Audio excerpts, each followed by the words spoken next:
Hello everyone and welcome to Education Achievers. I hope you all are doing well. In today's video, we are going to discuss some important previous year questions from paper 1 and all the questions are taken from 2022 and 2023 exam. So all the questions are very important for your upcoming exams. जितने भी questions होंगे वो Hindi plus English दोनों languages में रहेंगे and सारे ही questions के answer का हम साथ में एक्सप्लेनेशन भी देखेंगे। तो सारे ही क्वेश्चंस आप लोगों के लिए बहुत ही इंपॉर्टेंट होने वाले हैं अगर आप जून 2024 एग्जाम को टारगेट कर रहे हो। द फैलेसी ऑफ पोस्ट होक अर्गो प्रॉक्टर होक इम्प्लाइज दैट। यहाँ पर आपसे पूछा गया है, फैलेसी का नाम है post hoc ergo propter hoc implies that. इसका मतलब क्या है इस फैलेसी का?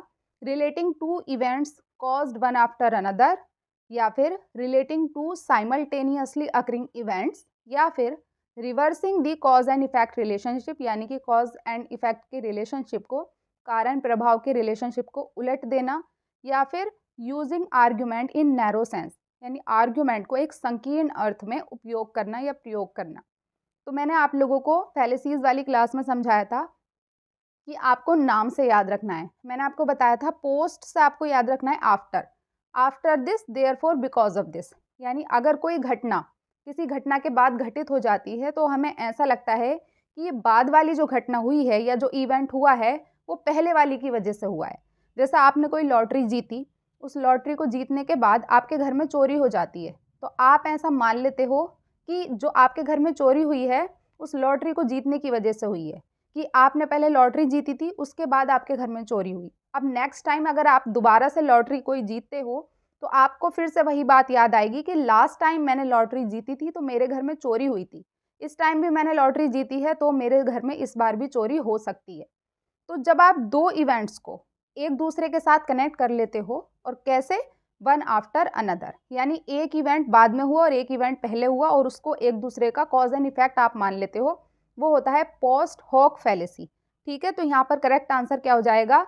Relating to events caused one after another. ठीक है, after this therefore because of this. So correct answer will be option number 1। आगे देखते हैं second question. A medium is known as hot medium as it involves hot media and cool media. ये भी important topic है आप लोगों के लिए because June 2023 exam and December 2023 exam दोनों ही एग्जाम में इस क्वेश्चन से, इस टॉपिक से रिलेटेड क्वेश्चंस देखे गए हैं, स्पेशली जून वाले एग्जाम में ज़्यादा देखे गए हैं।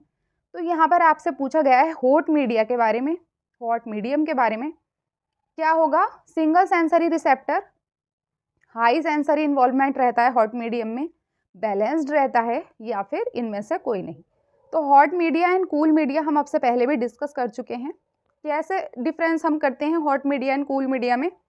जो हॉट मीडिया होता है उसमें आपका पार्टिसिपेशन रहता है लो, और कम से कम सेंसेस का इन्वॉल्वमेंट रहता है क्योंकि पार्टिसिपेशन लो है। और जो कूल मीडिया होता है, कूल मीडिया में आपके सेंसेस भी ज़्यादा होते हैं और आपका हाई पार्टिसिपेशन रहता है। यहाँ पर बात हो रही है हॉट मीडियम की, हॉट मीडियम की। तो हॉट मीडियम में क्या है? क्योंकि हमारा लो पार्टिसिपेशन रहता है इसीलिए सिंगल सेंसरी रिसेप्टर, यहाँ पर हमारा एक ही सेंस ज़्यादा एक्टिव रहता है। कूल मीडियम में क्या होता है कि हमारे ज़्यादा से ज़्यादा सेंस एक्टिव रहते हैं। तो यहाँ पर करेक्ट आंसर क्या होगा? सिंगल सेंसरी रिसेप्टर, क्योंकि यहाँ पर हमारा एक ही सेंस ज़्यादा एक्टिव रहता है हॉट मीडियम में। So option number 1 will be the correct answer. अब इसका आप डिफरेंस इन एग्जाम्पल्स के थ्रू अच्छे से समझ सकते हो। हॉट मीडिया यानी कि लो पार्टिसिपेशन, कूल मीडिया यानी हाई पार्टिसिपेशन। हॉट मीडिया में क्या होता है कि आपका एक सेंस ज़्यादा एक्टिव रहता है, जैसे कि रेडियो, यहाँ पर आपका ऑडिटरी सेंस ज़्यादा एक्टिव रहता है। मूवीज़, यहाँ पर आपका विजुअल जो सेंस होता है वो ज़्यादा एक्टिव रहता है। उसी तरीके से फोटोग्राफ, प्रिंट, ये किसके एग्जाम्पल होंगे? हॉट मीडिया के। कूल मीडिया में क्या होगा? कूल मीडिया में आपका हाई पार्टिसिपेशन रहता है, हाई सेंसरी इन्वॉल्वमेंट रहता है, तो वो क्या होगा? Cool media. जैसे कि टेलीफोन पर आप बात करते हो, आपके ज़्यादा से ज़्यादा सेंस इन्वॉल्व होते हैं। ठीक है, television, cartoon, speech, seminar, speeches, seminar, ये किसका एग्जाम्पल होगा? कूल मीडिया का। तो इस तरीके से लेक्चर्स, स्पीच, सेमिनार, ये सब चीज़ें क्या होती हैं? हमारा हाई पार्टिसिपेशन यानी कूल मीडियम। ओके, तो ये डिफरेंस होता है hot media and cool media के बीच। Third question is the disadvantages of Aristotle model of communication are. आपको वीडियो को पॉज करना है और खुद से आंसर करना है, उसके बाद वीडियो को प्ले करना है और देखना है कि मैं क्या आंसर बताती हूँ। यहाँ पर आपका जो क्वेश्चन पूछा गया है वो एरिस्टोटल मॉडल ऑफ कम्युनिकेशन से पूछा गया है। Aristotle model, Lasswell model, Berlo's model, सारे मॉडल्स हम अच्छे से कवर कर चुके हैं। ट्रांजैक्शनल मॉडल, लीनियर मॉडल, सारे टाइप के क्वेश्चन मॉडल्स हम लोग कवर कर चुके हैं। कम्युनिकेशन नाम से आपको प्लेलिस्ट मिल जाएगी, वहाँ पर जाकर आप कम्युनिकेशन के सारे मॉडल्स ईजिली अंडरस्टैंड कर सकते हो। अब यहाँ पर देखो, एरिस्टोटल के बारे में हमने अच्छे से समझा था कि एरिस्टोटल का जो मॉडल होता है कम्युनिकेशन का, उसमें आपको एक चीज़ याद रखनी है, उसी से आपके बहुत सारे आंसर्स करेक्ट हो जाएंगे, कि एरिस्टोटल का मॉडल हमेशा स्पीकर सेंटर्ड मॉडल होता है, यानी जो बोलने वाला है उसको सेंटर में रखा जाता है। तो इस एरिस्टोटल का मॉडल क्या होगा? Speaker centred model. तो यहाँ पर क्या नहीं होगा, मतलब डिसएडवांटेजेस क्या होंगे एरिस्टोटल मॉडल के? वीक एनकोडिंग होगी। हम अच्छे से जानते हैं एरिस्टोटल का मॉडल स्पीकर सेंटर्ड मॉडल है, तो वहाँ पर वीक एनकोडिंग क्यों होगी? वहाँ तो स्ट्रॉन्ग एनकोडिंग होनी चाहिए। ठीक है। ऑडियंस क्रिएटेड कंटेंट, क्या ऐसा होता है ऑडियंस क्रिएट क्यों करेगी कंटेंट को? स्पीकर क्रिएट करेगा ना कंटेंट को, जो बोलने वाला है, क्योंकि उसी को सेंटर में रखा गया है एरिस्टोटल मॉडल में। One way communication, stress on the speaker and ignorance of noise, ये तीनों चीज़ें अगर आप ध्यान से देखते हो तो एरिस्टोटल के मॉडल में क्योंकि स्पीकर पर ज़्यादा फोकस किया गया है, तो ये वन वे कम्युनिकेशन को प्रमोट करता है, पहला डिसएडवांटेज। दूसरा, स्पीकर पर ज़्यादा स्ट्रेस दिया गया है, दूसरा डिसएडवांटेज। तीसरा, इसमें नॉइज़ का जो एलिमेंट है उसको इंक्लूड नहीं किया गया है, इग्नोर किया गया है। तो ये तीनों ही जो ऑप्शंस हैं, ये तीनों ऑप्शंस एरिस्टोटल के मॉडल से रिलेटेड हैं और ये कमियां पाई जाती हैं एरिस्टोटल के मॉडल में। और यहीं पर ये चीज़ पूछी गई थी कि डिसएडवांटेजेस क्या होंगे। तो ए और बी जहाँ पर भी है उसको आप कट कर दीजिए और आंसर करेक्ट हो जाएगा option number 4, C D E, यानी option number 4 will be the correct answer. Aristotle model of communication आप समझ सकते हो। Aristotle model of communication is mainly a speaker centred model where the speaker and speech are very important. किस चीज़ पर stress दिया गया है? स्पीकर और स्पीच पर। It is used while preparing speeches, lectures, seminar, क्योंकि वन वे कम्युनिकेशन को ज़्यादा फोकस किया जाता है एरिस्टोटल मॉडल में। इट इज़ ब्रॉडली डिवाइडेड, अगर आपसे स्टेप्स पूछे जाते हैं एरिस्टोटल मॉडल के, तो सबसे पहले आता है स्पीकर, देन स्पीच, स्पीकर बोलने वाला, स्पीच जो भी वो बोल रहा है, ओकेजन, ऑडियंस एंड इफेक्ट। ठीक है। तो इस तरीके से अगर एलिमेंट्स पूछे जाते हैं तो एलिमेंट्स कितने होंगे? 5। कौन कौन से होंगे और उनका सीक्वेंस क्या होगा? वो होगा ये। तो इसको भी आप लोग अपने पास नोट कर लेना। और यहाँ पर नॉइस का जो एलिमेंट है उसको इंक्लूड नहीं किया गया है, उसको इग्नोर किया गया है। इसके अलावा एरिस्टोटल मॉडल में 3 एलिमेंट आते हैं, ईथोस, पैथोस एंड लोगोस। इसका मीनिंग भी पूछा जा सकता है आपसे। तो ईथोस रिलेटेड होता है अथॉरिटी या क्रेडिबिलिटी, यानी कि विश्वसनीयता, यानी एथिक्स से रिलेटेड। ईथोस यानी एथिक्स। पैथोस किससे रिलेटेड होता है? इमोशंस से रिलेटेड। और लोगोस किससे रिलेटेड होता है? लॉजिक से रिलेटेड। तो इस तरीके से अगर इससे रिलेटेड कोई क्वेश्चन आता है तो आपको इन तीनों का जो मेन मीनिंग है वो पता होना ज़रूरी है। 3 कंपोनेंट होते हैं एरिस्टोटल के मॉडल में। नेक्स्ट क्वेश्चन देखते हैं। The sequential order of mass communication elements is. Mass communication के एलिमेंट्स का सीक्वेंशियल ऑर्डर आपको बताना है। फर्स्ट इज सोर्स या एनकोडर, ठीक है। दूसरा message, medium, decoder and feedback. इसको आप ध्यान से देखिए, हमने अच्छे से समझा था कम्युनिकेशन प्रोसेस कैसे रन करता है, क्या स्टेप्स होते हैं, कितने एलिमेंट होते हैं, सारी चीज़ें हम लोग अच्छे से डिस्कस कर चुके हैं। तो सबसे पहला होता है बोलने वाला, जिसको हम कहते हैं सेंडर, एनकोडर या फिर सोर्स। ये सारे ही किसके नाम हैं? बोलने वाले के, जो बात को कहता है। ठीक है। तो फर्स्ट तो हो जाएगा ये। उसके बाद दूसरा जो वो बोलता है, मैसेज। तीसरा मीडियम, जिसके थ्रू उसकी बात जा रही है दूसरे लोगों तक। डीकोडर कहेंगे जो रिसीवर होता है। डीकोडर या रिसीवर दोनों एक ही बात है, यानी कि जो उस बात को डीकोड कर रहा है। तो ये हो जाएगा फोर्थ वन। और लास्ट में डीकोडर जो अपनी बात कहेगा, बात सुनने के बाद जो बात कहेगा वो क्या होता है? फीडबैक। यानी ये खुद ही सीक्वेंस से लिखे हुए हैं सारे। और करेक्ट आंसर क्या होगा? A B C D E. So here correct answer क्या हो जाएगा? ऑप्शन नंबर 1, क्योंकि ये पहले ही सीक्वेंस से अरेंज किए गए हैं। बस बेवकूफ़ बनाने के लिए एग्जामिनर ने ये क्वेश्चन दिया था, कंफ्यूज करने के लिए। तो यहाँ करेक्ट आंसर क्या हो जाएगा? Option number 1। Elements of mass communication आप देख सकते हो। सबसे पहले आता है सोर्स, यानी बात को कहने वाला। उसके बाद एनकोडिंग, जब आप अपने बात को, अपने विचारों को शब्दों का रूप देते हो, यानी एनकोडिंग। उसके बाद एनकोडिंग किसकी की जा रही है? मैसेज की। किसके थ्रू भेजा जा रहा है मैसेज? चैनल के थ्रू। उसके बाद जो डिकोडिंग कर रहा है वो कौन कर रहा है? रिसीवर या ऑडियंस। उसके बाद क्या आ जाएगी? ऑडियंस। उसके बाद जो ऑडियंस बाद में जो कुछ बोलेगी वो क्या होगा? फीडबैक। और उसके बाद noise. Next, identify the fallacy committed in the argument. अब ये क्वेश्चन फॉर्मल फैलेसीज से रिलेटेड है, इसको आपको ध्यान से पढ़ना है। प्रीमाइस 1 कहता है no tragic actors are happy man. Premise 2 कहता है some comedians are not happy man. Therefore हम इसका कंक्लूजन देते हैं some comedians are not tragic actors. अब इसके बेस पर आपको बताना है कि ये एग्जिस्टेंशियल फैलेसी का एग्जाम्पल है, फैलेसी ऑफ एक्सक्लूसिव प्रीमाइस होगा, fallacy of illicit major term होगा, या फिर फैलेसी ऑफ अनडिस्ट्रीब्यूटेड मिडिल। तो ये भी हमने नाम से याद किया था, ठीक है। फॉर्मल फैलेसीज में हमने नाम से कनेक्ट करके चीज़ों को याद किया था। एग्जिस्टेंशियल फैलेसी में हमने देखा था कि एग्जिस्टेंशियल फैलेसी तब होती है जब दोनों प्रीमाइसेस यूनिवर्सल होती हैं और उसके बेस पर हम पर्टिकुलर कंक्लूजन ड्रॉ कर देते हैं। अब देखो यहाँ पर प्रीमाइस 1 तो यूनिवर्सल है, क्योंकि all and no, all and no का जो केस होता है वो क्या होता है? यूनिवर्सल, ठीक है। और जो सम वाला केस होता है वो क्या होता है? पर्टिकुलर। ये हमने पढ़ा था। अब ये प्रीमाइस 1 तो यूनिवर्सल है, लेकिन प्रीमाइस 2 क्या है? पर्टिकुलर। तो यहाँ पर एग्जिस्टेंशियल फैलेसी नहीं होगा। एग्जिस्टेंशियल फैलेसी कब होता है? जब दोनों प्रीमाइस यूनिवर्सल होती, या तो ऑल होता या फिर नो होता। Second, fallacy of exclusive premises. Fallacy of exclusive premises में हमने क्या देखा था कि अगर दोनों प्रीमाइसेस निगेटिव हैं, अगर दोनों प्रीमाइसेस निगेटिव हैं, क्या दोनों प्रीमाइसेस निगेटिव हैं? यस, बिल्कुल निगेटिव हैं। अगर दोनों प्रीमाइस निगेटिव हैं, उसके बेस पर हम कोई भी कंक्लूजन ड्रॉ नहीं कर सकते। अगर हमने कंक्लूजन ड्रॉ किया है तो वो है फैलेसी। और कौन सी fallacy? Fallacy of exclusive premises. तो देखो यहाँ पर प्रीमाइस 1 भी निगेटिव है, प्रीमाइस 2 भी निगेटिव है, और उसके बेस पर कंक्लूजन ड्रॉ किया गया है, यानी यहाँ पर आंसर होगा fallacy of exclusive premises. Correct answer will be option number 2। Third one, fallacy of illicit major में हमने क्या देखा था कि अगर मेजर टर्म कंक्लूजन में डिस्ट्रीब्यूटेड है तो उसको प्रीमाइस में भी डिस्ट्रीब्यूटेड होना चाहिए।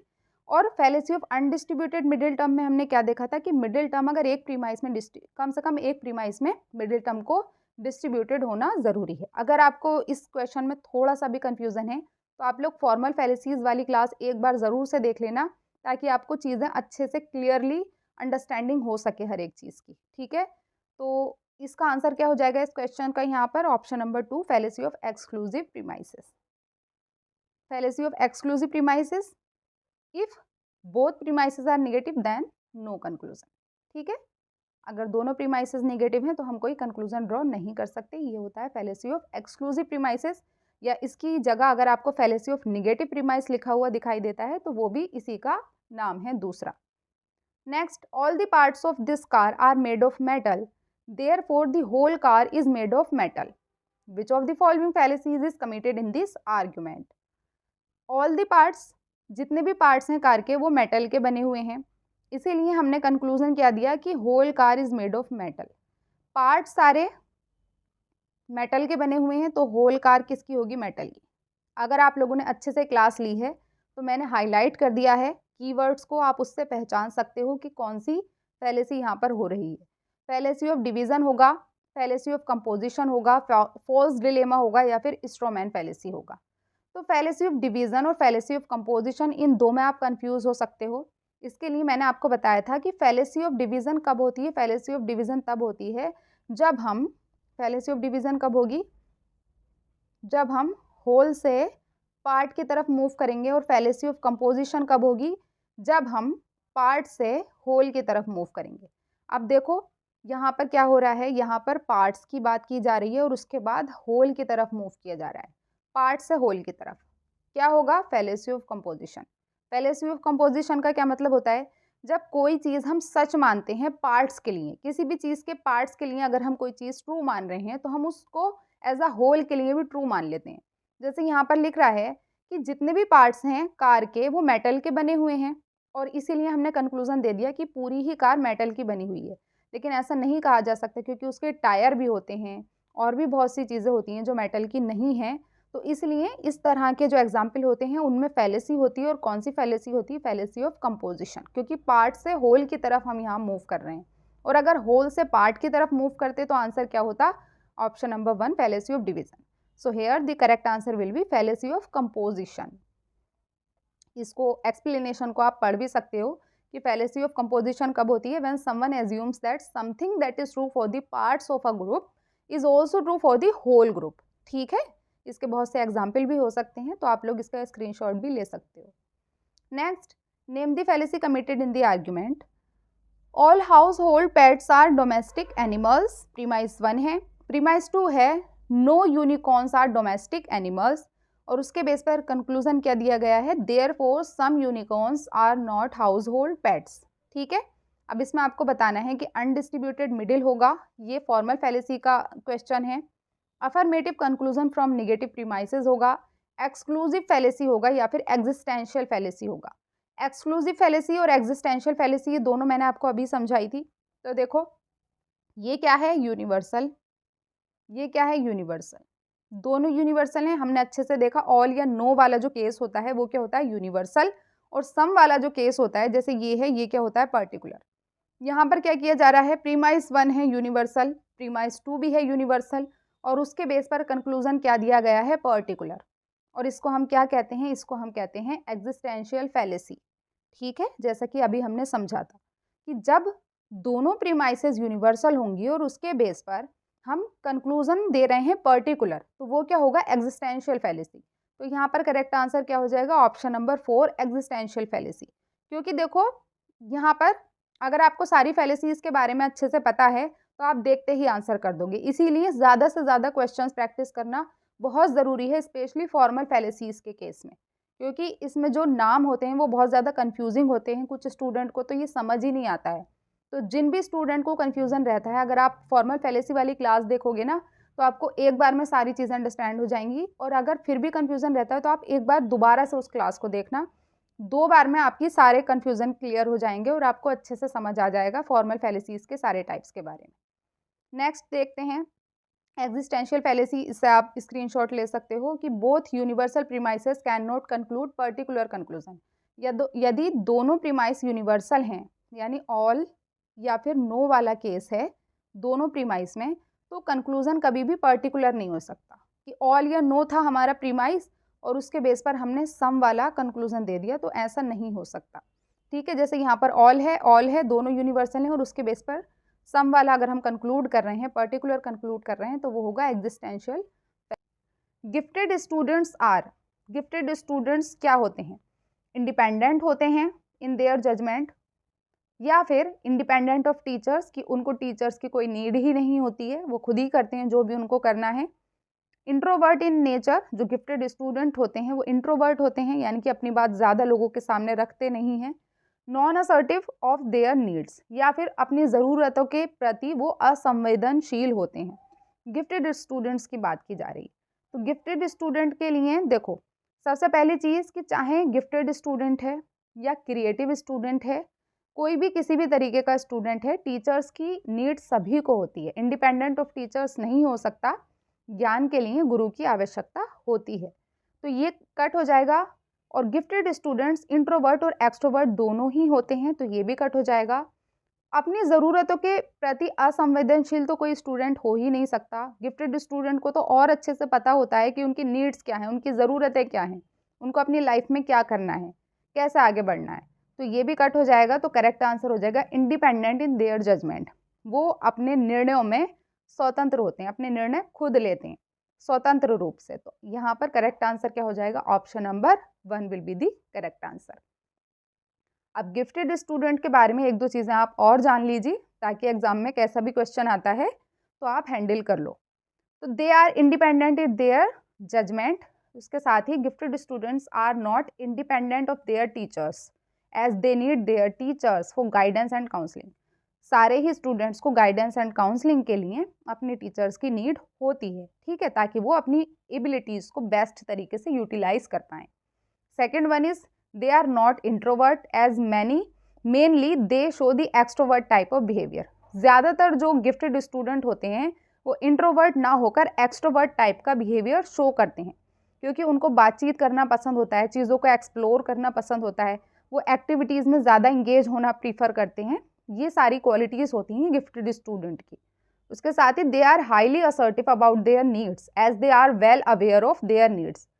वो अपनी नीड्स से अच्छे से अवेयर होते हैं, तो ऐसा नहीं कहा जा सकता कि वो अपनी नीड्स, अपनी ज़रूरतों के प्रति असंवेदनशील होते हैं, तो वो ऑप्शन भी गलत हो जाएगा। आगे देखते हैं, which among the following are statistical packages. यहाँ पर आपको बताना है कि स्टैटिस्टिकल पैकेजेस कौन कौन सा होगा, यानी कि जो स्टैटिक्स हम यूज़ करते हैं वो किस किस से रिलेटेड होगा, SPSS, SAS, एनोवा या फिर स्टेटा या फिर आर, इनमें से कौन सा ऑप्शन होगा। यहाँ पर 4 ऑप्शन दिए गए हैं, यानी कोई एक है जो गलत है। SPSS हम अच्छे से जानते हैं, क्वांटिटेटिव डेटा एनालिसिस के लिए यूज़ होता है सॉफ्टवेयर। SAS भी क्वांटिटेटिव डेटा एनालिसिस के लिए यूज़ होता है, ये भी स्टैटिस्टिकल पैकेजेस है। स्टेटा, आर, ये सब क्या हैं, qualitative and quantitative data analysis के सॉफ्टवेयर हैं। लेकिन जो अनोवा होता है, अनोवा आप सभी जानते हो, ये एक टेस्ट है, ठीक है, ना कि एक सॉफ्टवेयर है, बल्कि अनोवा क्या है, एक टेस्ट है, स्टैटिक्स है। तो ये क्या होगा, यहाँ पर रॉन्ग हो जाएगा, तो जहाँ पर सी लिखा हुआ है वो हो जाएगा कट, और करेक्ट आंसर हो जाएगा option number 3, A, B, D and E only, because ANOVA is not a statistical package, it's a type of test.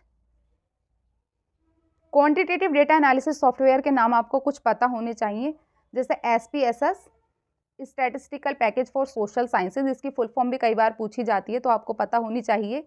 इसके अलावा Excel, Stata, SAS, JMP, MET-LAB, Python and R, all of these are quantitative data analysis softwares.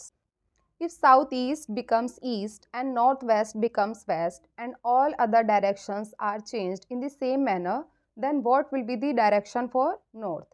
Direction वाले questions आप लोगों के सामने जब भी आएँ, और मोस्टली डायरेक्शन वाले क्वेश्चंस आते ही हैं, उसके लिए आपको डायरेक्शन का कॉन्सेप्ट पता होना चाहिए, बेसिक नॉलेज होनी चाहिए।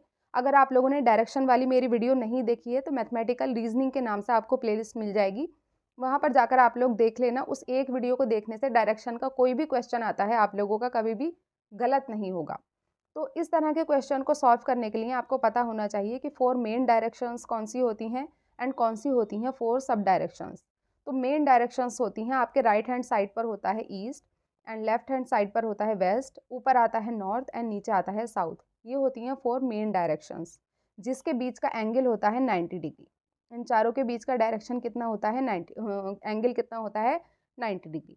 उसके साथ ही 4 होती हैं सब डायरेक्शंस। सब डायरेक्शंस मतलब ऊपर होता है नॉर्थ ईस्ट, उसके बाद नॉर्थ वेस्ट, और नीचे होता है south east and south west. ये होती हैं 4 सब डायरेक्शंस। एंड 4 मेन डायरेक्शंस और 4 सब डायरेक्शंस के बीच का क्या एंगल होता है, जैसे ईस्ट और नॉर्थ ईस्ट की बात करें तो इनके बीच कितना एंगल होता है, 45 डिग्री, ठीक है। इसी तरीके से आप किसी को भी देख लीजिए, साउथ वेस्ट एंड वेस्ट के बीच भी कितना होगा, 45 डिग्री। तो मेन डायरेक्शन और सब डायरेक्शन के बीच जो एंगल होता है वो होता है 45 डिग्री, एंड जो मेन डायरेक्शन और मेन डायरेक्शन के बीच जो एंगल होगा वो होगा 90 डिग्री। इतना क्लियर हुआ। उसके साथ ही एक होता है क्लॉकवाइज डायरेक्शन और एक होता है anti clockwise direction. Clockwise direction का मतलब है घड़ी की सीधी दिशा में, जिस तरीके से घड़ी की सुई चलती है, ठीक है, उसी डायरेक्शन में अगर मूव किया जा रहा है इस तरीके से, इसको कहते हैं हम क्लॉकवाइज डायरेक्शन। और घड़ी की उल्टी दिशा में अगर मूव किया जा रहा है यानी इस तरीके से, तो वो होता है एंटी क्लॉकवाइज डायरेक्शन। अब इस क्वेश्चन को आप लोग ध्यान से देखिए, यहाँ पर लिखा हुआ है, पहले हम सब डायरेक्शंस ड्रॉ कर लेते हैं। ये होगा नॉर्थ ईस्ट, ये होगा नॉर्थ वेस्ट, उसके बाद साउथ ईस्ट और साउथ वेस्ट। यहाँ पर लिख रहा है साउथ ईस्ट बिकम्स ईस्ट, अगर साउथ ईस्ट ईस्ट बन जाता है यानी साउथ ईस्ट को बना दिया ईस्ट। उसके बाद नॉर्थ वेस्ट बिकम्स वेस्ट, जो नॉर्थ वेस्ट है उसको बना दिया वेस्ट। तो इसको आप देखो क्या पैटर्न फॉलो किया जा रहा है, 45 डिग्री पर मूव हो रहा है, और कैसे हो रहा है, एंटी क्लॉकवाइज, ठीक है। And all the other directions are changed in the same manner, अगर इसी तरीके से हम सारी डायरेक्शन को चेंज करते हैं तो नॉर्थ क्या बन जाएगा, देखो सारी जो डायरेक्शंस हैं वो 45 डिग्री एंटी क्लॉकवाइज अगर मूव करती हैं तो नॉर्थ क्या बनेगा, नॉर्थ है ये, और इसको हम 45 डिग्री पर मूव करेंगे तो ये क्या बन जाएगा, नॉर्थ वेस्ट। ऐसे ही अगर वेस्ट के बारे में पूछा जाता तो वेस्ट क्या बन जाता, साउथ वेस्ट, ठीक है। या साउथ के बारे में पूछा जाता तो वो क्या बन जाता, साउथ ईस्ट। यहाँ पर क्या पूछा गया है, नॉर्थ क्या होगा, तो नॉर्थ क्या होगा, north west, 45 degree anti clockwise. Answer होगा option number 2। So here correct answer will be option number 2 north west. इस डायग्राम की हेल्प से आप लोग और अच्छे से समझ सकते हो। ईस्ट जिधर सूरज निकलता है, वेस्ट जिधर सूरज छिपता है, ठीक है। ईस्ट होगा आपके राइट हैंड साइड में और वेस्ट होगा लेफ्ट हैंड साइड में, ऊपर नॉर्थ एंड नीचे साउथ, और उसके बीच में क्या होगा, ऊपर नॉर्थ ईस्ट और इधर नॉर्थ वेस्ट, ठीक है। इन दोनों को मिलाकर बनेगा नॉर्थ वेस्ट, इन दोनों को मिलाकर बनेगा नॉर्थ ईस्ट। इस तरीके से आप याद रख सकते हो। और नीचे साउथ ईस्ट और साउथ वेस्ट, ठीक है। आगे देखते हैं सेकेंड क्वेश्चन। ये स्टेटमेंट बेस्ड क्वेश्चन है, बाइनरी एंड डेसिमल डिजिट से रिलेटेड। स्टेटमेंट 1 कहता है 167 decimal is equal to 10100111 decimal. क्या 167 जो डेसिमल नंबर है उसका बाइनरी इक्विवेलेंट ये होता है। सेकंड स्टेटमेंट कहता है 11010110 जो बाइनरी नंबर है उसका डेसिमल 214 होता है।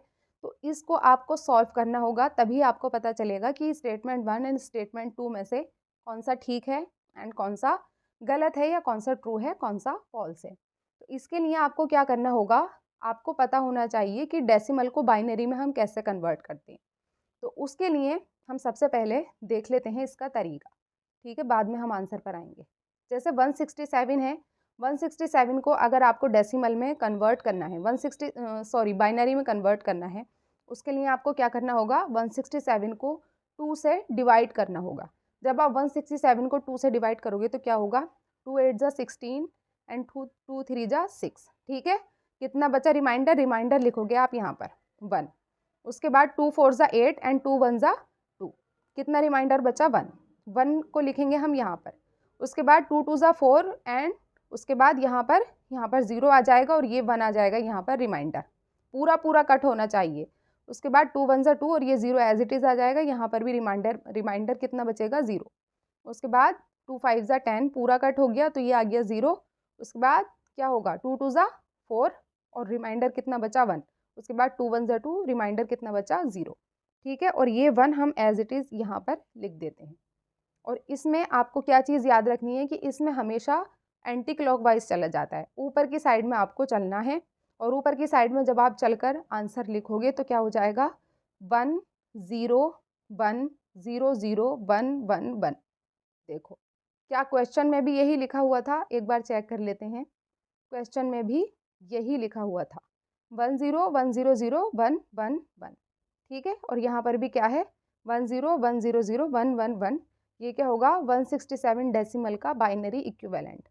उसके बाद हम देखते हैं सेकंड वाले में क्या है 214। इसका अगर आप बाइनरी अगर निकालते हो तो आपको क्या करना होगा, 2 से ही आपको डिवाइड करना होगा। जब आप 2 से डिवाइड करोगे तो क्या होगा 2 1 जा 2, उसके बाद पूरा कट हो गया तो 0। उसके बाद 2 7 जा 14, रिमाइंडर कितना बचा 0। उसके बाद 2 5 जा 10 एंड 2 3 जा 6, रिमाइंडर 1। 2 2 जा 4 2 6 जा 12, रिमाइंडर 1।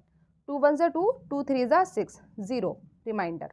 और 2 6 जा 12 तो रिमाइंडर 1। उसके बाद 2 3 जा 6 तो यहाँ पर क्या आएगा 0 रिमाइंडर। उसके बाद 2 1 जा 2 तो रिमाइंडर कितना बचा 1। उसके बाद इस 1 को हम एज इट इज़ लिख देंगे। एंड हमेशा ऊपर की तरफ इसको लिखा जाता है, जो भी रिमाइंडर होता है आपको नीचे से ऊपर की तरफ उसको लिखना है। जब आप नीचे से ऊपर की तरफ इसको लिखोगे तो क्या आंसर होगा 1 1 0 1 0 1 1 0। ये क्या हो जाएगा 214 डेसिमल का बाइनरी इक्विवेलेंट। और यही आपसे क्वेश्चन में पूछा गया था, इसीलिए उस क्वेश्चन में आंसर क्या हो जाएगा ऑप्शन नंबर 1। आंसर क्या हो जाएगा ऑप्शन नंबर 1, ठीक है। क्योंकि जो यहाँ पर लिखा हुआ है वो हम प्रूव कर चुके हैं। So answer will be option number 1। Both statement 1 and statement 2 are true. तो जब भी आपको डेसिमल को बाइनरी में कन्वर्ट करना है तो सबसे पहले तो याद रखना है कि ये ऊपर की दिशा में आपको लिखना होता है, यानी नीचे से ऊपर की तरफ आपको लिखना होता है किसको, रिमाइंडर को। और जो भी डेसिमल नंबर है उसको डिवाइड करना होता है 2 से डिवाइड करते जाइए, जो जो रिमाइंडर बचता जाए उसको आगे लिखते जाइए और उसको उल्टी दिशा में आपको लिखना है नीचे से ऊपर, ठीक है। हर क्वेश्चन में यही होता है, डेसिमल को जब भी बाइनरी में कन्वर्ट करना होता है तो यही मेथड फॉलो होता है। तो किसी भी तरीके से क्वेश्चन आए आपको इसी मेथड को यूज़ करना है। Next, day time noise standard prescribed for residential areas in India. Bharat में आवासीय क्षेत्रों के लिए दिन के समय शोर का मानक निर्धारित है। डे टाइम नॉइज की बात हो रही है, स्टैंडर्ड वैल्यू पूछी गई है रेसिडेंशियल एरिया के लिए, कहाँ पर, इंडिया में। तो क्या होगा, डे टाइम की बात हो रही है, नॉइस का स्टैंडर्ड लेवल बताना है, 75 होगा। बात किसकी हो रही है? रेजिडेंशियल एरिया की। 65 होगा, 55 होगा या फिर 50 होगा। तो इसके लिए आपको याद होना चाहिए कि एक स्टैंडर्ड प्रेस्क्राइब किया गया है नॉइस लेवल का अलग अलग एरिया के लिए, ठीक है। साइलेंस जोन के लिए अलग है, इंडस्ट्रियल एरिया के लिए अलग है, रेजिडेंशियल एरिया के लिए अलग है। तो यहाँ पर जो पूछा गया है आपसे रेजिडेंशियल एरिया के लिए पूछा गया है, तो यहाँ करेक्ट आंसर होगा 55। डे टाइम के लिए कितना होगा? 55।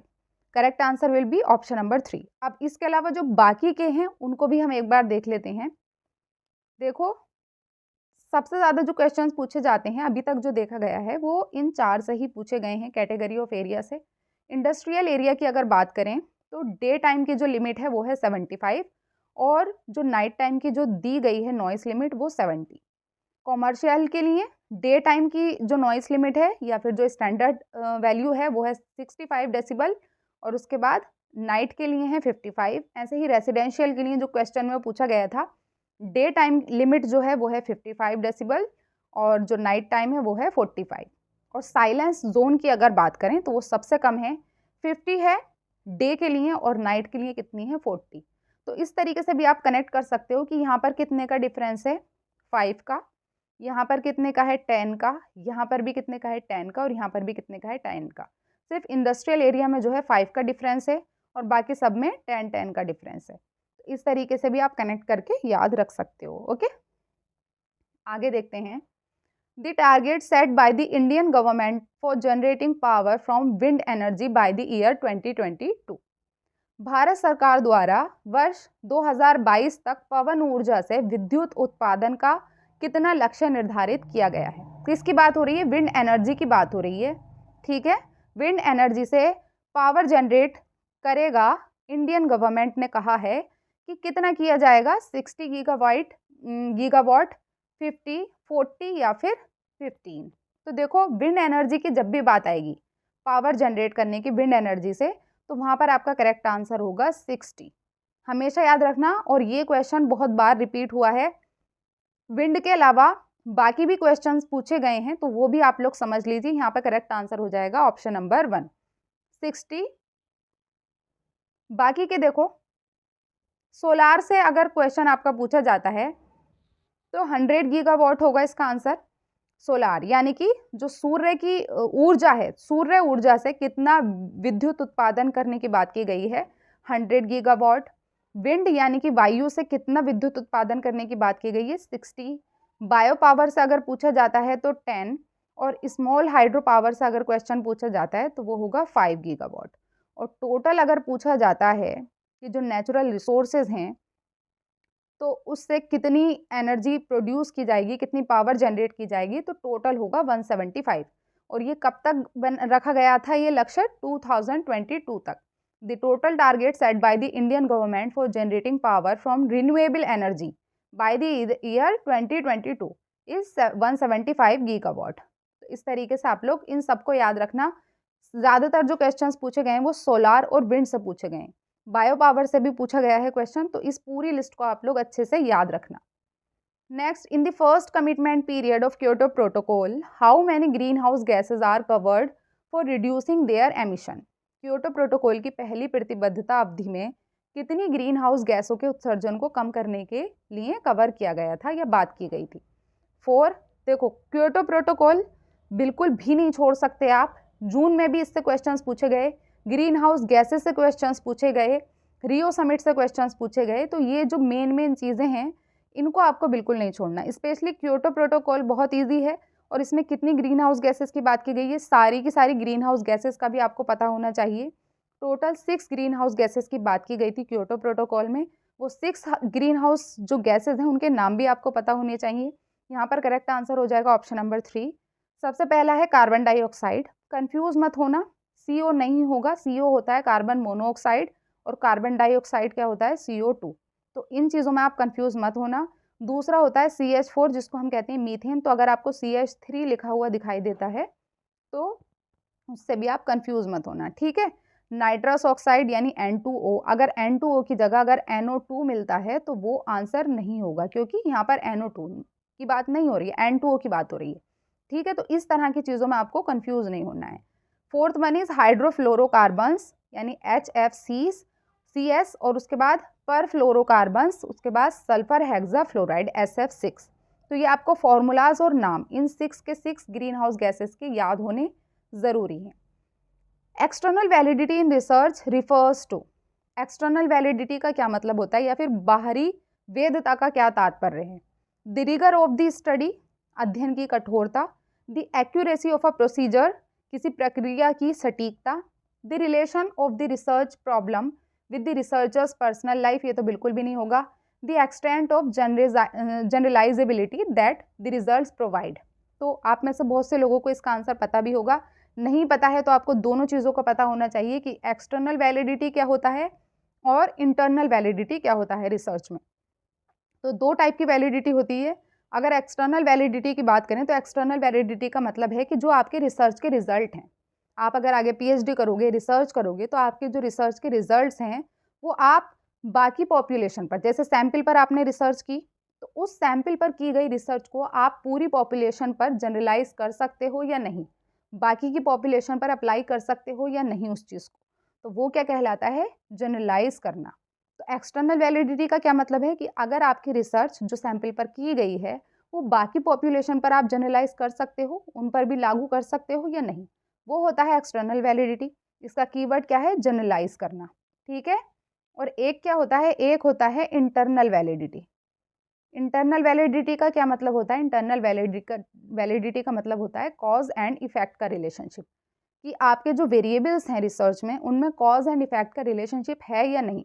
तो जहाँ पर भी कॉज एंड इफेक्ट की बात आएगी वो होगा इंटरनल वैलिडिटी, और जहाँ भी रिजल्ट्स को जनरलाइज करने की बात आएगी वो क्या होगा? External validity. तो इन दोनों का मतलब में आपको कंफ्यूज नहीं होना है, याद रखना है। Here correct answer will be option number 4।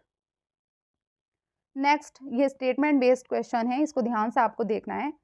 SPSS is an open source software for data analysis. अभी हमने देखा कि SPSS डेटा एनालिसिस का सॉफ्टवेयर है।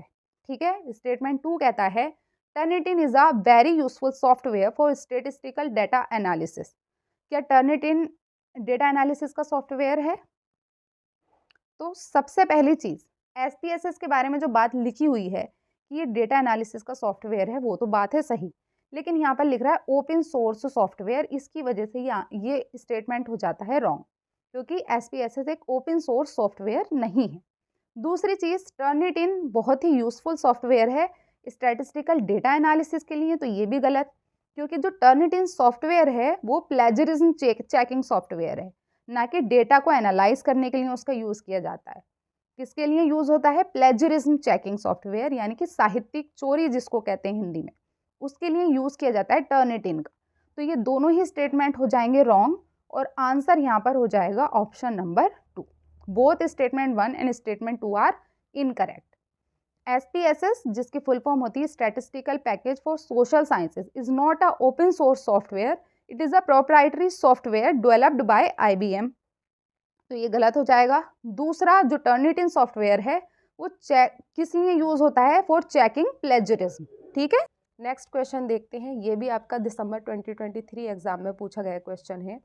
यहाँ पर आपको एक लिस्ट दी गई है, लिस्ट 1, और एक दी गई है लिस्ट 2। सबसे पहला है नॉलेज डायमेंशन लिस्ट 1 में, और लिस्ट 2 में दिया गया है उसका मीनिंग। सबसे फर्स्ट है factual, then conceptual, then procedural and metacognitive. अगर आपको इन चारों का मीनिंग नहीं भी पता है, किसी एक का मीनिंग भी पता है, तो आप आराम से इस क्वेश्चन का आंसर कर सकते हो। हम कहाँ से स्टार्ट करेंगे?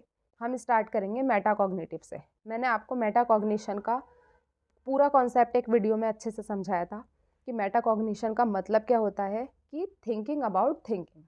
ठीक है, तो मेटाकॉग्निशन हम जानते हैं कि thinking about thinking about your own cognition, ये सब हमने देखा था मेटाकॉग्निशन में। तो देखो, knowledge of cognition and once on cognition, इस वाले डी से क्या मैच कर रहा है? ऑप्शन नंबर 3, क्योंकि थिंकिंग अबाउट थिंकिंग की हम बात करते हैं, तो थर्ड ऑप्शन पूरी तरीके से मैच हो जाता है डी के साथ।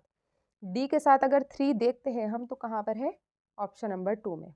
एक ऑप्शन से ही आपके आंसर आ गया। बाकी का देख लेते हैं। अगर डी का 3 है तो ए का यहाँ पर लिख रहा है 2, वेरीफाई करते हैं। ए का 2 लिखा हुआ है ना, फैक्चुअल का option number 2, the basic elements student must know to be acquainted with a discipline. देखो फैक्चुअल इन्फॉर्मेशन का क्या मतलब होता है, अगर एजुकेशन के पर्पज़ से हम बात करें, फैक्चुअल इन्फॉर्मेशन क्या होती है, जो बेसिक कॉन्सेप्ट होते हैं, जो बेसिक एलिमेंट होते हैं, जो कि एक स्टूडेंट को पता होने चाहिए अपने डिसिप्लिन से रिलेटेड, वो होती है फैक्चुअल इन्फॉर्मेशन या फैक्चुअल नॉलेज। तो ए का 2 हो जाएगा, बी का 4। ये सारे ऑप्शंस मैं आपको इसलिए समझा रही हूँ बिकॉज यूजीसी नेट एग्जाम में एग्जैक्ट क्वेश्चंस तो नहीं रिपीट होते हैं, बट उन क्वेश्चन को थोड़ा बहुत मॉडिफाई कर दिया जाता है और वही क्वेश्चंस आप लोगों से दोबारा भी पूछ लिए जाते हैं। तो आपको कॉन्सेप्ट अच्छे से क्लियर होना बहुत ही ज़रूरी है। कॉन्सेप्चुअल बी का क्या लिखा हुआ है यहाँ पर 4। देखते हैं कॉन्सेप्चुअल का मतलब लिख रहा है the interrelationship among the basic elements within a larger structure to function together. देखो फैक्चुअल नॉलेज का क्या मतलब हुआ कि what is plants, what is sunlight, what is carbon dioxide, यानी बेसिक एलिमेंट। और कॉन्सेप्चुअल नॉलेज का क्या मतलब हुआ कि व्हाट इज फोटोसिंथेसिस, फोटोसिंथेसिस के प्रोसेस में कौन कौन सी चीज़ें काम करती हैं, जैसे कि फोटोसिंथेसिस कैसे होता है, CO2 की हेल्प से होता है, वाटर की हेल्प से होता है, सनलाइट की हेल्प से होता है, क्लोरोफिल की हेल्प से होता है। तो इन चीज़ों का आपस में इंटर रिलेशन क्या है, कॉन्सेप्ट क्या है, ठीक है। जो भी चीज़ हम समझते हैं तो पहले हम बेसिक चीज़ें समझते हैं, बाद में उनका इंटर रिलेशनशिप देखते हैं, उसी से तो कोई कॉन्सेप्ट बनता है। जैसे हम लॉजिकल रीजनिंग में पढ़ते हैं स्क्वायर ऑफ अपोजिशन, उसमें हम पहले AEIO अलग अलग समझ लेते हैं क्या होता है, उसके बाद हम उसका पूरा कॉन्सेप्ट समझते हैं। तो इसी तरीके से बी का हो जाएगा 4। उसके बाद बचता है प्रोसीजरल। प्रोसीजरल का प्रोसीजर या फिर प्रोसेस का मतलब ही क्या होता है कि हाउ टू डू समथिंग, उसका प्रोसेस क्या है, प्रक्रिया क्या है। तो हाउ टू डू समथिंग, इस वाले ऑप्शन से भी आपका ये आंसर आ सकता था, how to do something, methods of inquiry and criteria for using skills. तो यहाँ पर करेक्ट आंसर क्या हो जाएगा, option number 2 will be the correct answer. अगला है which of the following prepositions is logically equivalent to the preposition some attorneys are logicians. अब यहाँ पर लॉजिकली इक्विवेलेंट बताना है किसका, some attorneys are logicians. Some logicians are not attorneys, यहाँ पर क्या ये होगा, सम अटॉर्नीज आर नॉन लॉजिशियंस होगा, या फिर सम लॉजिशियंस आर अटॉर्नीज होगा, या फिर some non logicians are not non attorney. तो मैंने आपको बताया था सबसे पहले कन्वर्जन अप्लाई कीजिए। कन्वर्जन में क्या होता है, लॉजिशियन इधर आ जाएगा, अटॉर्नी इधर आ जाएगा, बाकी सब सेम रहेगा। अब देखो सम लॉजिशियंस आर अटॉर्नीज, थर्ड वाला जो ऑप्शन है उसी में ये हुआ है कि सिर्फ और सिर्फ इंटरचेंज कर दिया है सब्जेक्ट और प्रेडिकेट की पोजीशन को, लॉजिशियंस को बना दिया है सब्जेक्ट और अटॉर्नी को बना दिया है प्रेडिकेट। इसीलिए यहाँ पर करेक्ट आंसर हमें देखते ही पता चल चुका है क्या होगा, option number 3 will be the correct answer. Which of the following statements are logically equivalent, यहाँ पर भी इसी टाइप का क्वेश्चन है, इसको आप ध्यान से देखिए। Some animals are birds, some animals are not non birds, उसके बाद some non birds are not non animals and some birds are animals. देखो ये है सम एनिमल्स आर बर्ड्स और ये है सम बर्ड्स आर एनिमल्स। इस चीज़ से हमें पता चल गया कि ये तो हो रहा है कन्वर्जन, सिर्फ और सिर्फ पोजीशन चेंज की गई है सब्जेक्ट और प्रेडिकेट की, सब्जेक्ट को बना दिया है प्रेडिकेट, प्रेडिकेट को सब्जेक्ट। देखते ही पता चल गया, तो A और D तो होगा ही होगा। A और D जहाँ पर लिख रहा है देखो 3 ऑप्शन में ही लिख रहा है A एंड D, इसीलिए हमारा करेक्ट आंसर हो जाएगा ऑप्शन नंबर 3। और A और D के साथ क्या लिख रहा है B, B भी देख लेते हैं हम होगा या नहीं। Some animals are not non birds, जो सबसे पहला वाला ऑप्शन है सम एनिमल्स आर बर्ड्स, इसकी हमें सबसे पहले क्वालिटी चेंज करनी है, तो सम के साथ नॉट आ गया तो सम का सम नॉट हो गया, क्वालिटी चेंज हो गई। उसके बाद ही कॉन्ट्राडिक्ट कर देंगे हम प्रेडिकेट को, बर्ड का नॉन बर्ड कर दिया, ये क्या हुआ ऑब्वर्जन।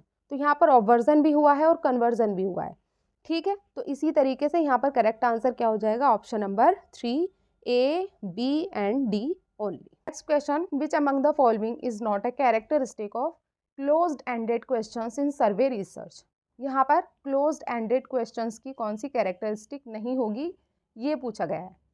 फर्स्ट ऑप्शन देखते हैं, they allow unusual responses that the survey researcher may not have contemplated. उसके बाद they are easy for interviewers and और respondents to complete, they reduce the possibility of variability in the recording of answers, या फिर there is loss of spontaneity in respondents answers. तो सबसे पहले आपको पता होना चाहिए कि क्लोज्ड एंडेड क्वेश्चंस क्या होते हैं एंड ओपन एंडेड क्वेश्चंस क्या होते हैं। तो क्लोज्ड एंडेड क्वेश्चंस की यहाँ पर बात हो रही है। क्लोज्ड एंडेड क्वेश्चंस होते हैं जिसमें आपको हाँ या ना में आंसर करना होता है, या फिर जो मल्टीपल चॉइस क्वेश्चंस होते हैं, यानी या तो आपको आंसर करना होता है यस और नो में, या फिर क्या होते हैं जो ऑब्जेक्टिव क्वेश्चंस होते हैं, मल्टीपल चॉइस जो क्वेश्चंस होते हैं वो होते हैं क्लोज्ड एंडेड क्वेश्चंस, जिसमें आपके पास ज़्यादा चांसेस नहीं होते कि आप ज़्यादा से ज़्यादा अपने वर्ड्स में अपनी बात कह सकें। आपको जो लिमिटेड ऑप्शंस होते हैं उसी में से चूज़ करना होता है अपना आंसर। तो सर्वे रिसर्च में ज़्यादातर क्लोज्ड एंडेड क्वेश्चंस का यूज़ किया जाता है, ताकि जो इंटरव्यूअर है या जो सर्वे कर रहा है, जो रिसर्चर है, वो आराम से अपना जो रिस्पोंडेंट्स हैं उन्होंने जो रिस्पॉन्स किया है उसको कंप्लीट कर सके। तो ये वाली बात हो जाती है बिल्कुल सही। ठीक है। सेकंड है दे reduce the possibility of variability in the recording of answers.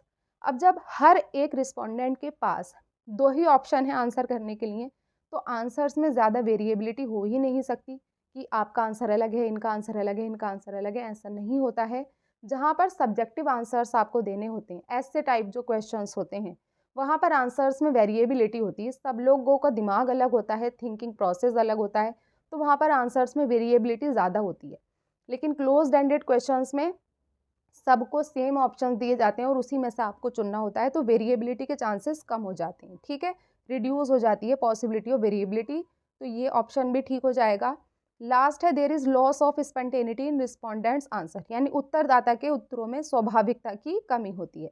स्वाभाविकता की कमी होती है क्योंकि जो ऑप्शन दिया गया है उनको वही आंसर करना होता है, उसी में से एक चूज करना होता है, तो ये भी सही हो जाएगा। लेकिन जो सबसे फर्स्ट वाला है, दे अलो द अनयूजुअल रिस्पॉन्सेस, यानी वे असामान्य प्रत्युत्तरों की अनुमति देते हैं जिनके सर्वेक्षण शोधकर्ता ने अपेक्षा नहीं की है। क्या क्लोज्ड एंडेड क्वेश्चंस में या मल्टीपल चॉइस क्वेश्चंस होते हैं तो उसमें क्या ऐसे आंसर दिए जाते हैं जो कि असामान्य हैं या फिर जिसकी अपेक्षा ही नहीं की है रिसर्चर ने? तो ऐसा नहीं होता है। इसीलिए फर्स्ट वाला जो ऑप्शन है वो कट हो जाएगा और आंसर हो जाएगा ऑप्शन नंबर 1। अब हम समझ लेते हैं एक बार ओपन एंडेड क्वेश्चंस और क्लोज्ड एंडेड क्वेश्चंस क्या होते हैं, क्योंकि बहुत बार इससे क्वेश्चंस पूछे गए हैं, तो आप लोगों को कॉन्सेप्ट समझना ज़रूरी है। सबसे पहले open ended questions.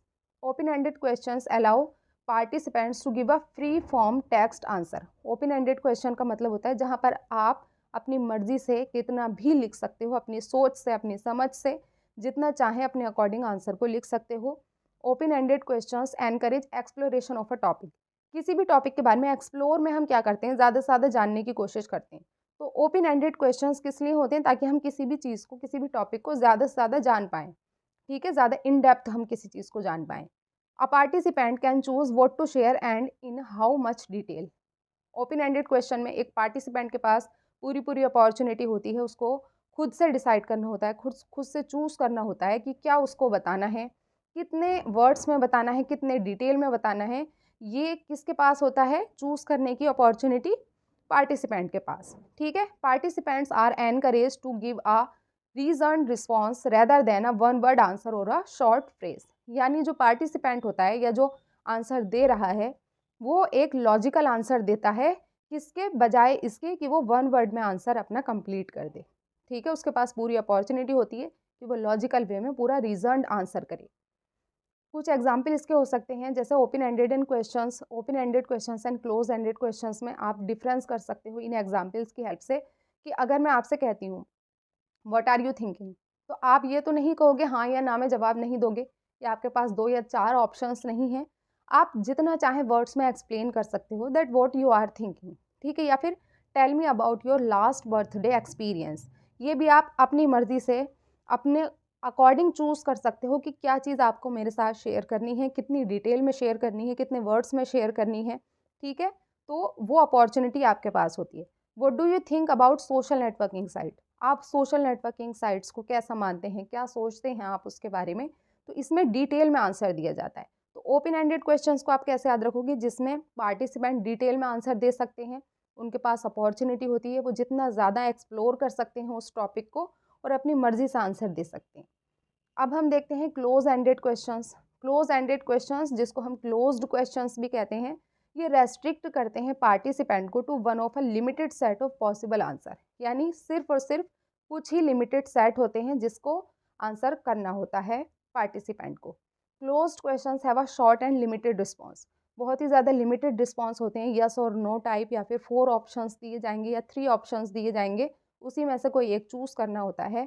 We often take the form of multiple choice questions, जैसे कि मल्टीपल चॉइस क्वेश्चंस होते हैं, जैसे आपके यूजीसी नेट एग्जाम में पूछे जाते हैं, या रेटिंग स्केल हो सकता है, जैसे कि लिकर्ट स्केल होता है, 5 पॉइंट स्केल होता है, ठीक है, rather than open text questions. Open text questions की जगह रेटिंग स्केल हो सकता है, मल्टीपल चॉइस क्वेश्चंस हो सकते हैं, यस और नो टाइप वाले क्वेश्चंस हो सकते हैं। इसके कुछ एग्जाम्पल हो सकते हैं, जैसे मैं आपसे कहती हूँ कि आप कहाँ रहते हो, तो इसमें आप 1 वर्ड में आंसर बता सकते हो, या आपने ग्रेजुएशन में कौन सा सब्जेक्ट लिया था, इसमें भी आप 1 वर्ड में आंसर बता सकते हो, ठीक है। In which industry do you work, आप किस इंडस्ट्री में वर्क करते हो, आपका नाम क्या है, आपका जेंडर क्या है, आप कहाँ रहते हो, तो इसमें आप बहुत ज़्यादा आंसर नहीं कर सकते। गांधी जी की डेट ऑफ बर्थ क्या है, ठीक है, रविन्द्रनाथ टैगोर जी का जन्म कब हुआ, ये सब क्या होते हैं, क्लोज एंडेड क्वेश्चंस, जिसमें आपके पास बहुत कुछ बोलने के लिए नहीं होता है, आपको या तो 1 वर्ड में आंसर देना होता है, या फिर 2 या 2 से ज़्यादा रिस्पॉन्स में से किसी एक रिस्पॉन्स को चूज करना होता है, ये होता है close ended questions. Next question पर मूव करते हैं। Which one of the following is not a national action plan on climate change, जिसको हम शॉर्ट में कहते हैं NAPCC।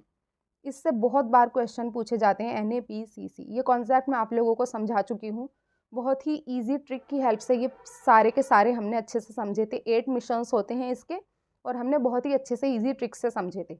अब यहाँ पर पूछा गया है कि कौन सा NAPCC का पार्ट नहीं है, national solar mission, national mission on Indian ocean, national mission for green India, या फिर मिनियन की जगह ये मिशन होगा, टाइपिंग एरर हो गया है I think, national water mission. तो इसमें से कौन सा होगा जो national action plan on climate change में इंक्लूड नहीं होता है, तो इसका सही आंसर होगा, देखो सोलार मिशन भी होता है, ग्रीन इंडिया भी हमने पढ़ा था, वाटर मिशन भी पढ़ा था, लेकिन इंडियन ओशियन से रिलेटेड कोई भी मिशन नहीं है NAPCC में, इसीलिए यहाँ पर करेक्ट आंसर हो जाएगा ऑप्शन नंबर 2।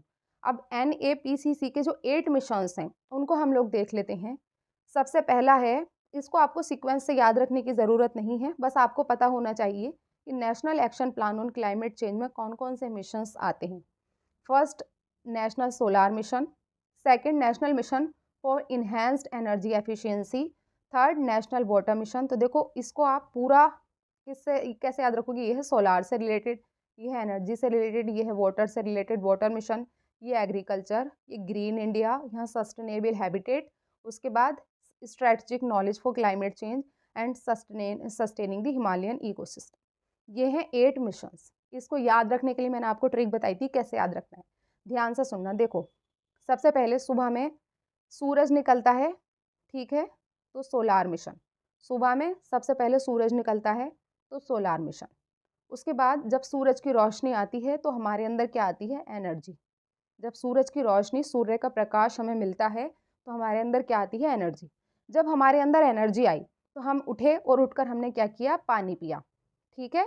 सुबह में सूरज निकला, सूर्य के उदय होने से हमारे अंदर एनर्जी आई, और एनर्जी आने की वजह से हमने उठकर पानी पिया, और पानी खुद पीने के साथ साथ हमने जो हमारे पेड़ पौधे थे, एग्रीकल्चर था, उसको भी हमने पानी दिया, ठीक है, खुद भी पानी पिया। उसके बाद जो खेत खलिहान थे उनको भी हमने पानी दिया। अब जब हमने खेतों में पानी दिया तो उसकी वजह से क्या हुआ, हमारा इंडिया ग्रीन हो गया, ठीक है। खेतों में जब हमने पानी दिया तो हमारा इंडिया कैसा हो गया, ग्रीन इंडिया हो गया, चारों तरफ हरियाली छा गई, और चारों तरफ हरियाली छाने की वजह से हमारा हैबिटेट कैसा हो गया, बहुत अच्छा हो गया।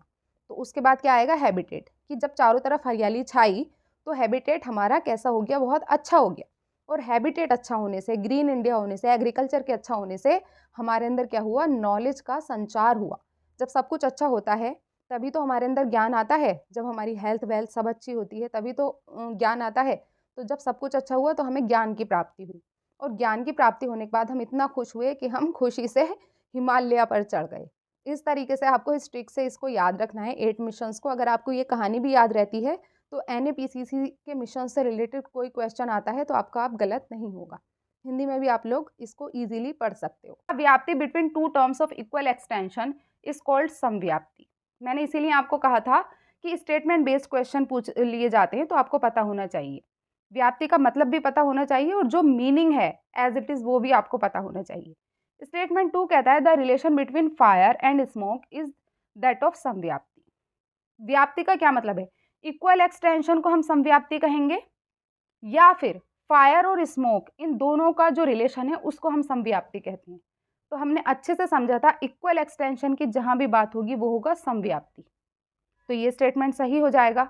दूसरा स्टेटमेंट कहता है कि फायर और स्मोक का जो रिलेशन है वो समव्याप्ति है, जहाँ पर भी धुआं होगा वहाँ फायर होगी, लेकिन क्या आप इस चीज़ को वाइस वर्सा कह सकते हो, जैसे जहाँ पर भी स्मोक है वहाँ पर फायर होगी, लेकिन क्या आप इसका उल्टा कह सकते हो? उल्टा आप नहीं कह सकते कि जहाँ भी फायर होगी वहाँ स्मोक भी होगी, तो ये समव्याप्ति नहीं है।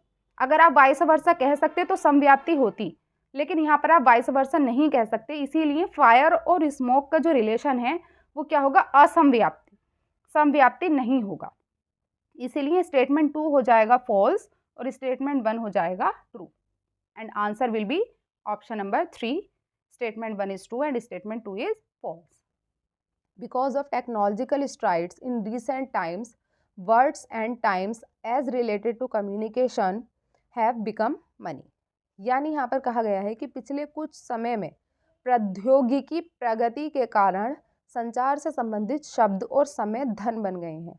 यानी कि कम्युनिकेशन के लिए जो वर्ड्स होते हैं और जो टाइम होता है, कुछ समय से ये दोनों ही चीज़ें धन बन गए हैं।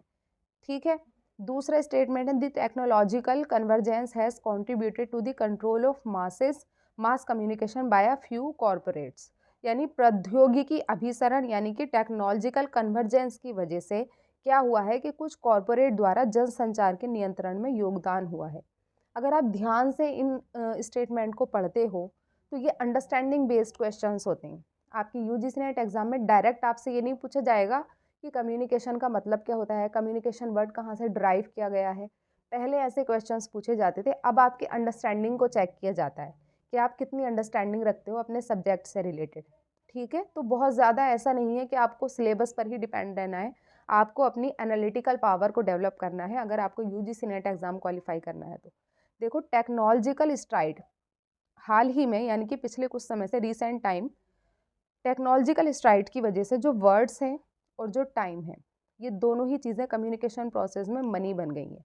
सही बात है, क्योंकि व्यक्ति इतना बिजी हो गया है, हम लोग इतना बिजी हो गए हैं कि हम लोग किसी से कम्युनिकेट नहीं कर पाते। तो जो हमारे शब्द हैं और जो हमारा समय है वो इतना कीमती हो गया है जैसे कि पैसा। ठीक है। दूसरा स्टेटमेंट है कि टेक्नोलॉजिकल कन्वर्जेंस की वजह से क्या हुआ है कि मास कम्युनिकेशन का कंट्रोल कुछ कॉरपोरेट के हाथ में आ गया है। ये तो आप जानते ही हो, आप न्यूज़ चैनल देखते हो, ये कहने की बात नहीं, लेकिन न्यूज़ चैनल पर क्या होता है, जो रियल इश्यूज़ हैं उनको ना दिखाकर कुछ ऐसे इश्यूज़ दिखाए जाते हैं जिससे कि पब्लिक का ध्यान दूसरी तरफ ले जाया जा सके, मेन मुद्दों से हटाया जा सके। तो मास कम्युनिकेशन का थोड़ा बहुत अगर हम कहें तो कंट्रोल जो है वो जो कुछ कॉरपोरेट्स हैं उनके हाथों में कहीं ना कहीं आ गया है। तो ये दोनों ही स्टेटमेंट्स यहाँ पर करेक्ट हो जाते हैं और ऑप्शन नंबर 1 हो जाता है यहाँ पर सही answer. Which of the following are features of mass communication. Mass communication हमारा टॉपिक रह गया है, अभी इसको हम जल्द ही कवर करेंगे। मास कम्युनिकेशन इन सोसाइटी, यहाँ पर आपसे पूछा गया है कि मास कम्युनिकेशन के क्या क्या फीचर्स हैं। तो अगर हम सबसे लास्ट वाला ऑप्शन देखते हैं, स्पेस टाइम कॉन्स्टेंट्स, यानी कि स्पेस और टाइम की बाध्यता। क्या आपको ऐसा लगता है कि मास कम्युनिकेशन में स्पेस और टाइम की रुकावट होती है? मास कम्युनिकेशन का क्या मतलब होता है? मास कम्युनिकेशन जिसमें कि लाखों करोड़ों लोगों तक आप अपनी बात पहुंचा सकते हैं, जैसे कि न्यूज़पेपर के थ्रू, न्यूज़ चैनल के थ्रू। तो क्या वहाँ पर स्पेस की कोई बाउंडेशन होती है कि आप अगर दिल्ली में हैं तो आप अपनी बात बिहार तक नहीं पहुँचा सकते? नहीं है। टाइम की भी कोई बाउंडेशन नहीं होती, आप कभी भी अपनी इन्फॉर्मेशन हज़ारों लाखों लोगों तक पहुँचा सकते हैं। तो आप ई ऑप्शन को बिल्कुल एलिमिनेट कर दोगे और उस वजह से 4th वाला और सी वाला बिल्कुल कट हो जाएगा। अब बाकी बचते हैं ए बी सी या फिर बी सी डी, इन दोनों में से क्या होगा? तो देखो, यहाँ पर लिख रहा है personalised way of communication. Mass communication क्या आप ऐसा मान सकते हो कि व्यक्तिगत तरीका है संचार का, व्यक्तिगत तरीका है कम्युनिकेशन का, एक पर्सनलाइज्ड वे है।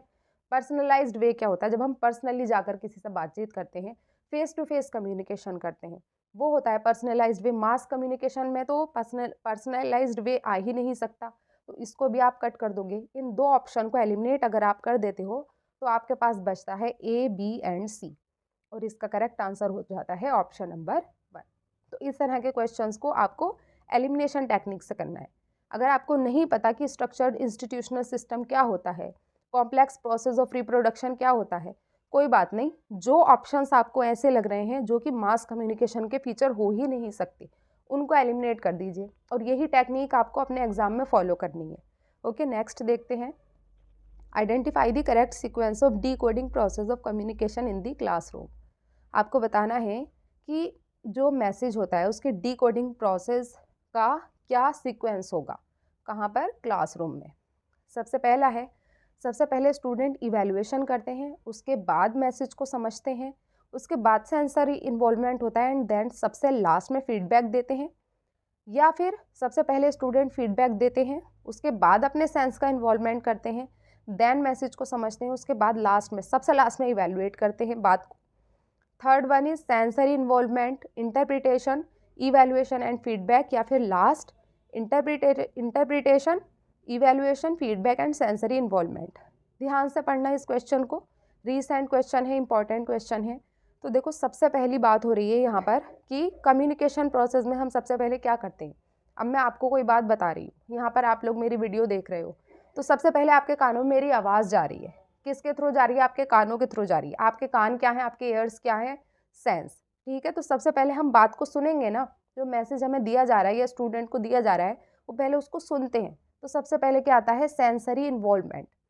सुनने के बाद हम समझते हैं। मैं जो भी आपको बता रही हूँ, पहले आप सुन रहे हो, उसके बाद आप मेरी बात को इंटरप्रेट कर रहे हो, इंटरप्रिटेशन, यानी कि आप समझ रहे हो। उसके बाद आप इवैल्यूएट कर रहे हो कि हाँ मैम ने सही बोला, बिल्कुल सही सीक्वेंस इसका थर्ड वाला ही होगा, मैम सही बता रही हैं। इवैल्यूएट कर रहे हो आप बात को, और लास्ट में आप फीडबैक देते हो। फीडबैक कब होता है? सबसे लास्ट में, जब आप पूरी बात को सुन लेते हो, समझ लेते हो, इवैल्यूएट कर लेते हो, तभी तो आप दूसरे पर्सन को जवाब दोगे, फीडबैक दोगे। तो सबसे लास्ट में क्या आएगा? फीडबैक। तो यहाँ पर करेक्ट आंसर क्या होगा? Option number 3 will be the correct answer. सबसे पहले sensory involvement, then interpretation, evaluation and then last में फीडबैक। कोई भी डाउट रहता है या कोई भी आपका क्वेश्चन है तो आप लोग मुझसे कमेंट बॉक्स में पूछ सकते हो। एंड वीडियो को लाइक ज़रूर करना, शेयर करना अपने फ्रेंड्स के साथ। वीडियो अच्छी लगे तो सब्सक्राइब भी करना चैनल को, ताकि आगे आने वाली कोई भी वीडियो आप लोगों की मिस ना हो। आप लोग एक बार प्लेलिस्ट ज़रूर जाकर चेकआउट करना, जो लोग भी जून 2024 एग्ज़ाम को टारगेट कर रहे हो, आपको वहाँ से बहुत हेल्प मिलेगी। मैं सारी ही प्लेलिस्ट का लिंक नीचे description box and comment box दोनों जगह आप लोगों को प्रोवाइड कर दूंगी। आप लोग वहाँ से जाकर सारे ही कॉन्सेप्ट अच्छे से समझ सकते हो, कम्युनिकेशन यूनिट से रिलेटेड एंड बाकी की भी सारी ही यूनिट से related. Okay, see you soon, thank you so much.